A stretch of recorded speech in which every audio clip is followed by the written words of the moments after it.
Heard me. He thrust his head around the connecting door. As he came to my bed, Atticus' light flashed on.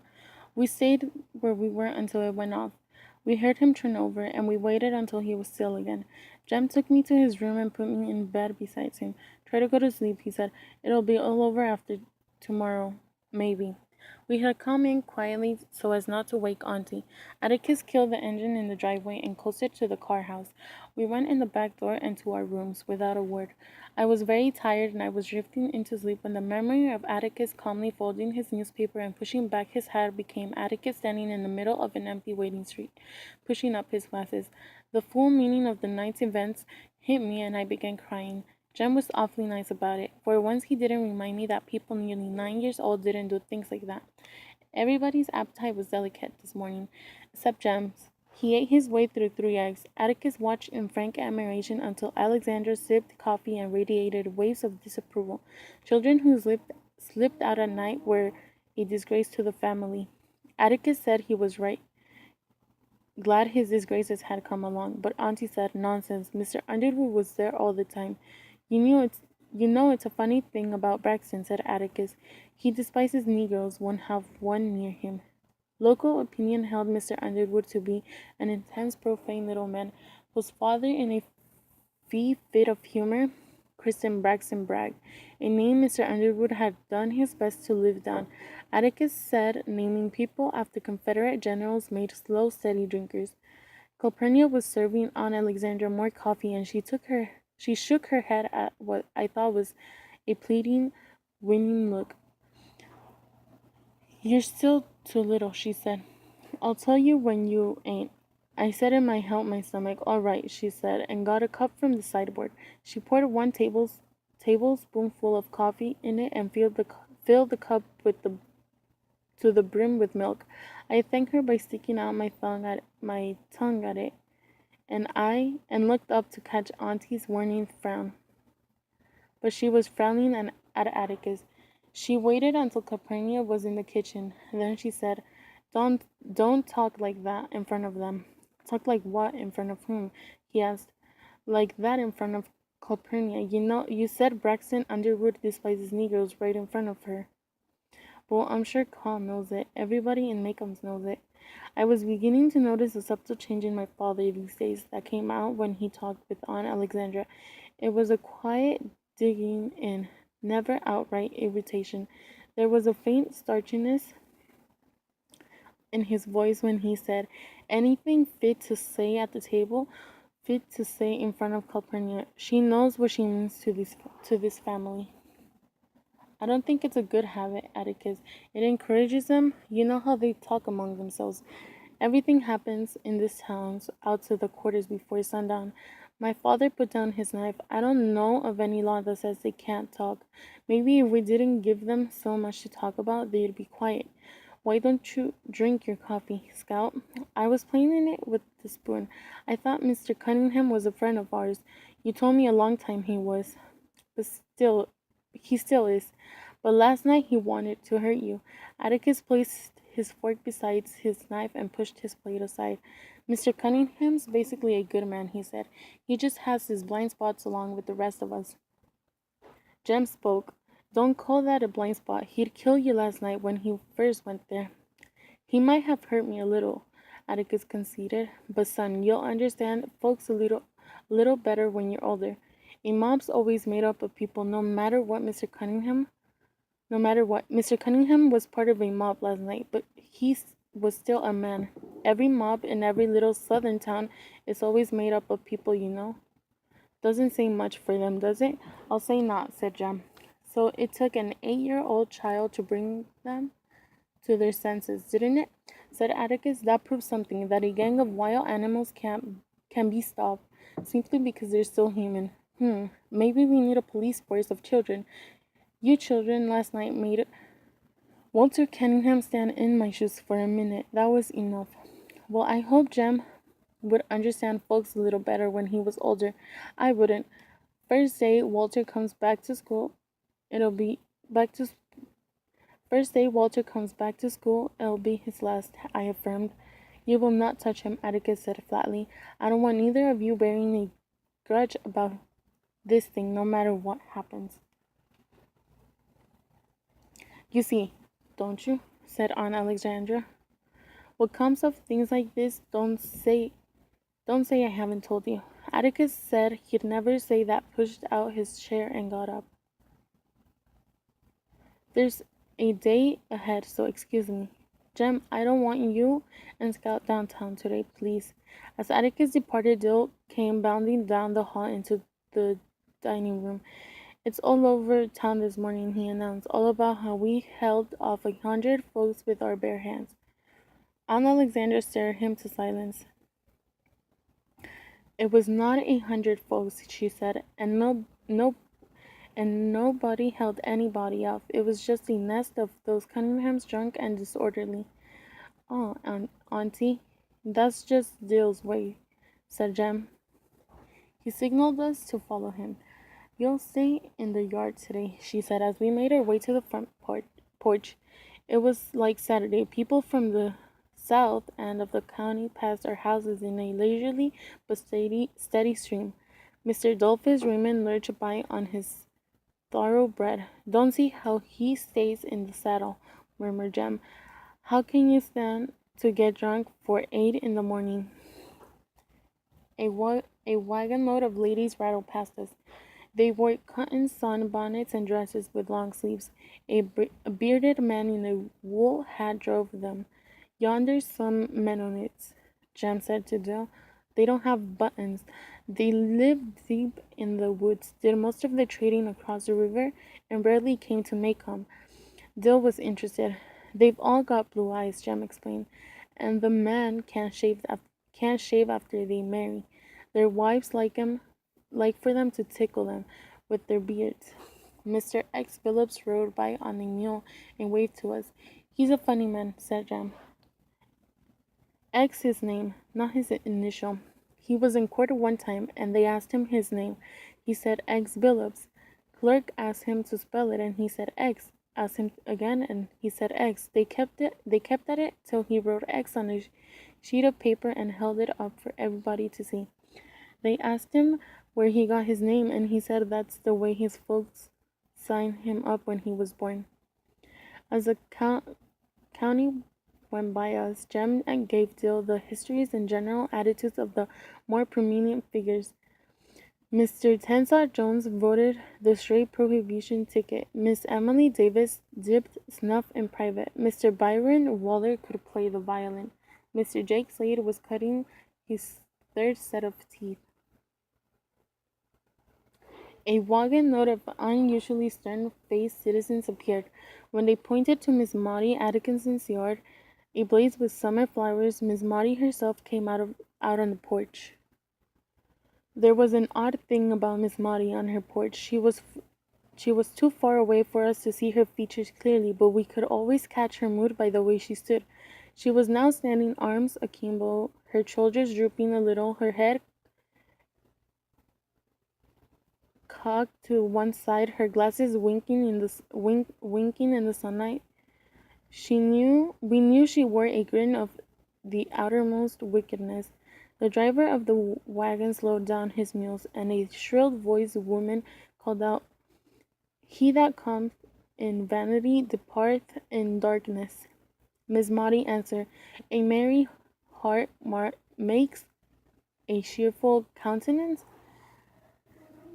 I guess that the foot washers thought that the devil was quoting scripture for his own purposes. As the drivers speeded his mules, why they objected to Miss Maudie's yard was a mystery, heightened in my mind because for someone who spent all the daylight hours of outdoors, Miss Maudie's command of scripture was formidable. "You going to court this morning?" asked Jem. We had strolled over. "I'm not," she said. "I have no business with the court this morning." "Aren't you going down to watch?" asked Dill. "I'm not. It's morbid watching a poor devil in trail for his life. Look at all those folks. It's like a Roman carnival." "They have to try him in public, Miss Maudie," I said. "Wouldn't it be right if they didn't?" "I'm quite aware of that," she said. "Just because it's public, I don't have to go, do I?" Miss Stephanie Crawford came by. She wore a hat and gloves. she said. Look at all those folks. You'd think William Jennings Bryan was speaking. And where are you going, Stephanie? Inquired Miss Maudie. To the Jitney jungle. Miss Maudie said she'd never seen Miss Stephanie go to the Jitney jungle and it had in her life. Well said, Miss Stephanie. I thought I might just look in at the courthouse to see what Atticus up to. Better be careful he doesn't hang you a subonia. We asked Miss Maudie to elucidate. She said Miss Stephanie seemed to know so much about the case she might as well be called on to testify. We held off until noon, when Atticus came home to dinner and said they'd spent the morning picking the jury. After dinner, we stopped by Fordale and went to town. It was a gala occasion. There was no room at the public hitching rail for another animal. Mules and wagons were parked under every available tree. The courthouse square was covered with picnic parties seating on the newspapers, washing down biscuit and syrup with warm milk from fruit jars. Some people were gawning on cold chicken and cold fried pork chops. The more affluent chased their food with drugstore Coca-Cola and bulb-shaped soda glasses. Greasy-faced children popped the wimp through the crowd, and babies lunched at their mother's breast. In a far corner of the square, the Negroes sat quietly in the sun, dining on sardines, crackers, and the more vivid flavors of Nihi Cola. Mr. Adolphus Raymond sat with them. Jen, said Dill, he's drinking out of a sack. Mr. Adolphus Raymond seemed to be so doing. Two yellow drugstore straws ran from his mouth to the depth of a brown paper bag. Ain't never seen anybody do that, murmured Dill. How does he keep what's in it? How does he keep what's in it in it? Jem giggled. He's got a Coca-Cola bottle full of whiskey in there. That's so not to upset the ladies. You'll see him sip it all afternoon. He'll step out for a while and fill it back up. Why is he sitting with the colored folks? Always does. He likes them better and he likes us, I reckon. Lives by himself way down near the county line. He's got a colored woman and all sorts of mixed shillin'. Show you some of them if we see them. He doesn't look like trash, said Jill. He's not. He owns all one side of the riverbank down there, and he's from a real old family to boot. Then why does he do like that? That's just his way, said Jem. They say he never got over his wedding.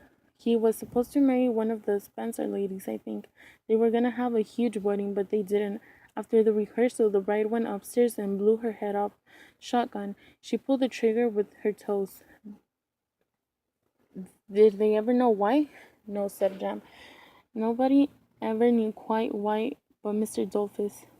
They said it was because she found out about his colored woman. He reckoned he could keep her and get married too. He's been sort of drunk ever since. You know, though, he's really good to those chillin'. Jem, I asked, what's a mixed child? Half white, half colored. You've seen them, Scout. You know that red, kinky headed one that delivers for the drugstore? He's half white. They're real sad.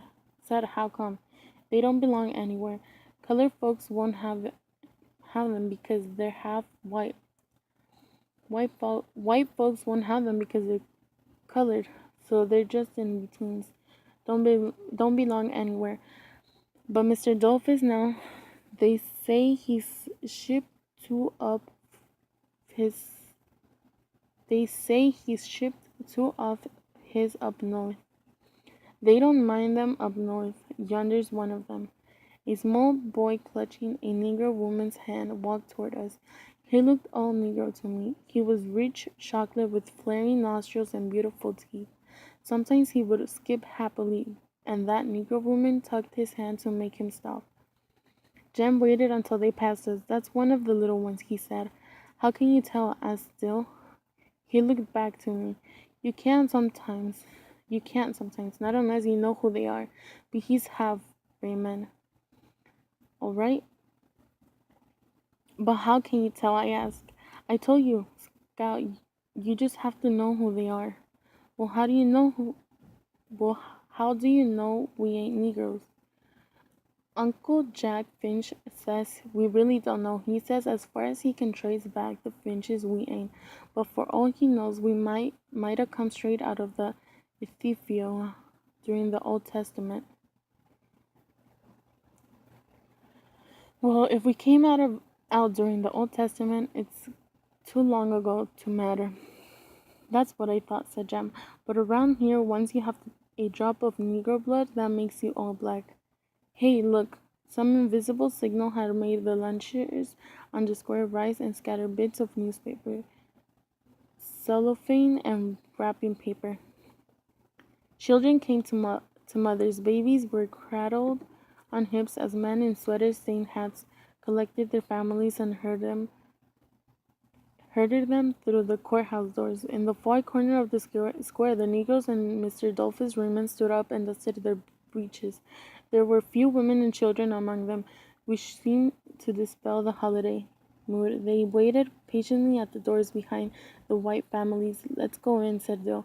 Now we better wait till they get in. Atticus might not like it if he sees us, said Jem. The Macomb County Courthouse was faintly reminiscent of Arlington in one respect. The concrete pillars supporting its south roof were too heavy for their light burden. The pillars were all that remained standing when the original courthouse burned in 1856. Another courthouse was built around them, it is better to say, built in spite of them. But for the south porch, the Macomb County Courthouse was early Victorian, presenting an unoffensive vista when seen from the north. From the other side, however, Greek Revival columns clashed with a big 19th century clock tower housing a rusty, unreliable instrument, a view indicating a people determined to preserve every physical scrap of the past. To reach the courtroom on the second floor, one passed sundry sunless county cubbyholes, the tax assessor, the tax collector, the county clerk, the county solicitor, and the circuit clerk. The judge of probate lived in cool, dim hutches that smelled of decaying record books mingled with old damp cement and stale urine. It was necessary to turn on the lights in the daytime. There was always a film of dust on the rough floorboards. The inhabitants of these offices were creatures of their environment, little grave-faced men. They seemed untouched by wind or sun. We knew there was a crowd, but we had not bargained for the multitudes in the first floor hallway. I got separated from Jem and Dill, but made my way toward the wall by the stairwell, knowing Jem would come for me eventually. I found myself in the middle of the Idlers Club and made myself as unobtrusive as possible. This was a group of white-shirted, khaki-trousered, suspended old men who had spent their lives doing nothing and passed their twilight days doing same on pine benches under the live oaks on the square. Attentive critics of the courthouse business, Atticus said they knew as much law as the Chief Justice from long years of observation. Normally, they weren't the court's only spectators, and today they seemed resentful of the interruption of their comfortable routine. When they spoke, their voices sounded casually important. The conversation was about my father. Think he knows what he's doing, one said. Oh, now I wouldn't say that, said another. Atticus Finch, a deep reader, a mighty deep reader. He reads all right, that's all he does. The club snickered. Let me tell you something now, Billy, a third said. You know the court appointed him to defend this N-word? Yeah, but Atticus aims to defend him. That's what I don't like about it. This was news that put a different light on things. Atticus had to, whether he wanted to or not. I thought it odd that he hadn't said anything to us about it. We could have used it many times in defending him and ourselves. He had to, that's why he was doing it. Equaled fewer fights and less fusing. But did that explain the town's attitude? The court appointed Atticus to defend him. Atticus aimed to defend him. That's why they didn't like about it. It was confusing. The Negroes, having waited for the white people to go upstairs, began to come in. Whoa, now, just a minute, said a club member holding up his walking stick. Just don't start up them their stairs yet a while. The club began its stiff jointed climb and ran into Dale and Jam on their way down looking for me. They squeezed past and Jam scowled, "Scout, come on, there ain't a seat left. We have to stand up." "Look there now," he said irritably as the black people surged upstairs. The old man ahead of them would take most of the standing room. We were out of luck, and it was my fault, Jem informed me. We stood miserably by the wall. Can't you all get in?" Reverend Skies was looking down at us, black hat in hand. "Hey, Reverend," said Jem. Nah, Scout here messed us up. Well, let's see what we can do." Reverend Skies edged his way upstairs. In a few moments he was back. "There's not a seat downstairs. Do you all reckon it'll be alright if you all came to the balcony with me?" "Gosh, yes," said Jem. Happily, we sped ahead of Reverend Skies to the courtroom floor. There we went up a covered staircase and waited at the door. Reverend Skies came puffing behind us and steered us gently through the black people in the balcony. 4 Negroes rose and gave us their front row seats. The colored balcony ran along 3 walls of the courtroom like a second-story veranda, and from it we could see everything. The jury sat to the left under long windows, sunburned, lanky. They seemed to be all farmers, but this was natural. Town folk rarely sat on juries. They were either struck or excused. 1 or 2 of the jury looked vaguely like dressed-up Cunninghams. At this stage they sat straight and alert. The circuit solicitor and another man, Atticus and Tom Robinson, sat at the tables with their backs to us. There was a brown book and some yellow tablets on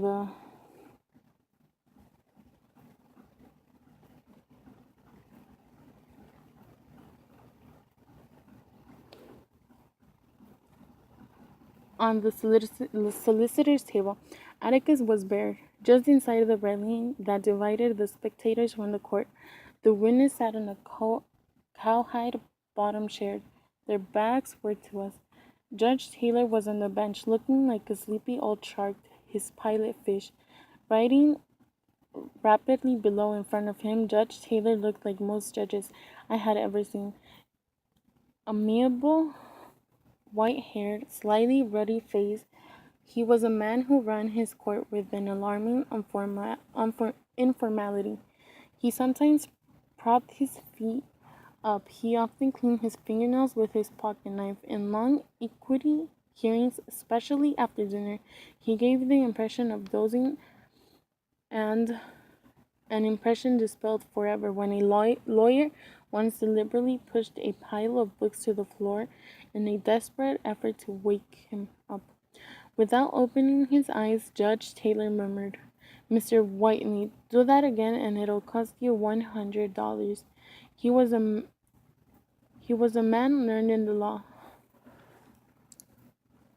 and although he seemed to take his job casually, in reality he kept a firm grip on any proceedings that came before him. He only once was Judge Taylor ever seen at a dead standstill in open court, and the Cunningham stopped him. Old Sarum, their stamping grounds, was populated by 2 families, separate and apart in the beginning, but unfortunately bearing the same name. The Cunninghams married the Conynghams until the spelling of the names was academic. Academic until Cunninghams disputed a Cunningham over land titles and took to the law. During the controversy of this character, James Cunningham testified that his mother spelled it Cunningham on deeds and things, but she was really a Cunningham.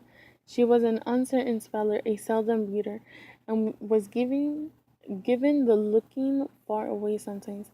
When she sat on the front gallery in the evening, after 9 hours of listening to eccentricities of all Salem's inhabitants, Judge Taylor threw the case out of court. When asked upon what grounds, Judge Taylor said, Champertus connivance, and declared he hoped to God the litigants were satisfied by each having had their public say. They were. That was all they had wanted in the first place. Judge Taylor had one interesting habit. He permitted smoking in his courtroom, but did not himself indulge sometimes. If one was lucky, one had the privilege of watching him put a long, dry cigar into his mouth and munch it slowly up. Bit by bit, the dead cigar would disappear, to reappear some hours later as a flat stick mass, its essence extracted and mingling with the Judge Taylor's digestive uses. I once asked Atticus how Mrs. Taylor stood to kiss him, but Atticus said they didn't kiss much. The witness stand was to the right of Judge Taylor, and when we got to our seats, Mr. Hecate was already on it.